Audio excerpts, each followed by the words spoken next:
Gi-impound sa City Toda ang tulo ka mga motorsiklo ug usa ka e-bike samtang usa ka motorista na isyuhan og citation ticket sa nagpadayong road clearing operation sa Dakbayan.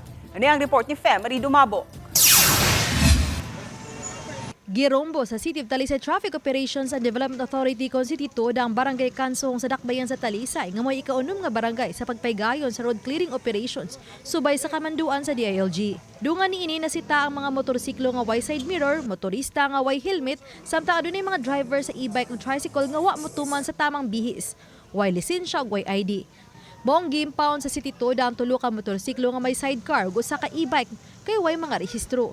15 usab ka mga e-bike driver ug usa ka motorista ang naisyuhan og citation tungod sa mga traffic violations. Samtang kini mga estruktura nga gabarog sa sidewalk nga baligyaan og mga kadila, buwak ug uban pa haduol sa samang sa Kansong, gipaguba sa City Toda.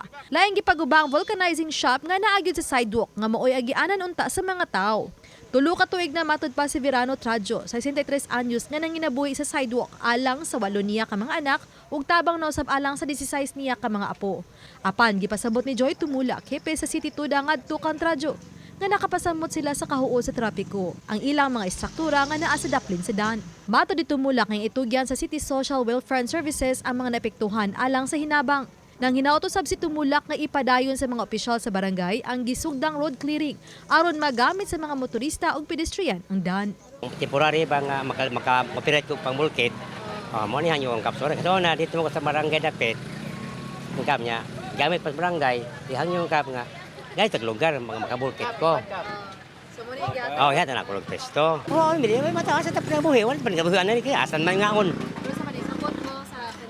Oh, clearing mo sa amin, may mo ani, mo man yung mo bali buhat nila.